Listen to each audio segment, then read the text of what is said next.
Donc c'est un livre donc, qui est publié aux éditions Rouge Profond, qui est le fameux livre sur le midi minuit fantastique. D'accord. Qui en fait va être une anthologie en 4 volumes, qui a été écrit par Nicolas Stanzik.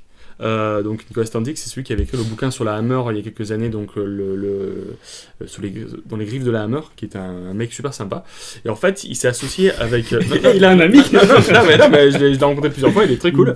Et en fait, Nicolas s'est associé avec l'un des créateurs de Midi Minuit Fantastique, donc Michel Caron.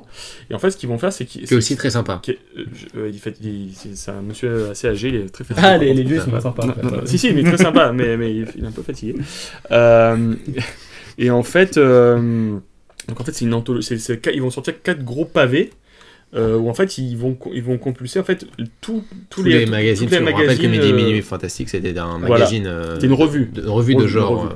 Et genre entièrement ou c'est juste segmenté, interview par interview? Non. En fait, ils ont réimprimé tous les numéros.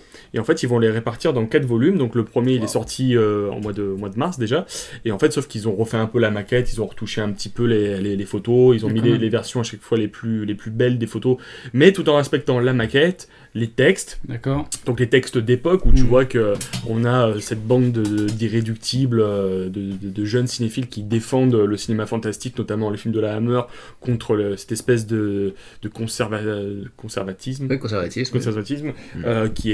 Qui est complètement qui est très comment dire hermétique à l'époque, hein. Je veux dire, la France, si t'allais au midi minuit voir des films de la Hammer ou des films d'horreur genre les Mario Bava, t'étais limite un malade mental, tu vois.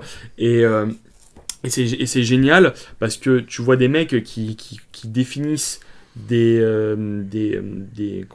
œuvres parmi des mecs comme Todd Browning, James Whale et notamment Terence Fisher.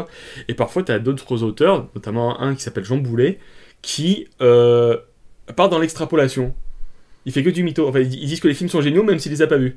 D'accord. Mais parce qu'il il précise à chaque fois qu'il les a pas vus non, il dit voilà, c'est ça et ça et ça, mais des fois il est dans l'extrapolation. Il dit voilà, ça ressemble à ça, alors que tu vois le film, ça pas mais il dit c'est génial quand même. D'accord. C'est très très particulier parce qu'il parle de films des fois qui ont été inaccessibles. Ok. Mais les textes sont géniaux quoi. Ok, donc ça c'est le premier tome. C'est le premier tome qui est sorti au mois de mars. Le premier doit sortir, le deuxième doit sortir à la fin de l'année et les 2 autres l'année prochaine. Et je crois qu'il y aura un 5e volume avec des appendices à confirmer.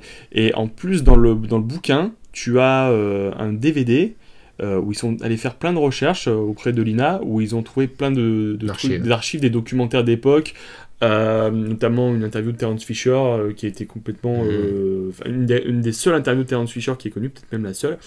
Terence Fisher, c'est le réalisateur de Dracula, le cauchemar de la Hammer, le cauchemar de Dracula, plein de choses. Superstar des réalisateurs de la Hammer. En fait, ils ont essayé de retrouver tout ce qui pouvait être relié à cette ambiance de cinéma de l'époque. On a une interview avec les patrons, les dirigeants du Midi Minuit, cette salle à Paris qui n'existe plus aujourd'hui, et on a des trucs comme une pièce radiophonique de Dracula avec Jean Rochefort dans le rôle de Dracula. Et c'est vraiment bien. Vraiment des pépites comme ça qu'on a retrouvé. Et un pavé comme ça, avec ce DVD, ça coûte combien ? Il coûte 60 €. Ouais, c'est quand même... Mais bon, c'est en rupture. Hein. Oui, parce que c'est pas à trouver partout. C'est dans des magasins un peu plus spécialisés ou sur Internet ou des choses comme ça. Et je suis content parce que ça va être édité, ça va ressortir. C'est en rupture, je veux dire, ils vendent très très bien quoi. Et c'est cool de dire que ce genre de bouquins se vendent très bien parce que on pourrait dire non, ça marchera pas, qui s'intéresse à ça aujourd'hui, et le truc se vend super bien. Et moi je suis très content. Ça serait intéressant de voir si c'est les jeunes qui s'y intéressent, ou même les mecs comme nous qui n'ont pas forcément connu, voilà. Et aussi, c'est que les nostalgiques, tu vois. En fait, c'est assez cohérent parce que c'est les éditions Rouge Profond qui sortent ça. C'est eux qui avaient fait le bouquin sur Guillermo del Toro de Charlotte Largeron qui est vachement bien.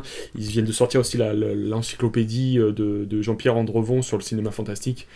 100 ans de fantastique et de science-fiction, ça s'appelle.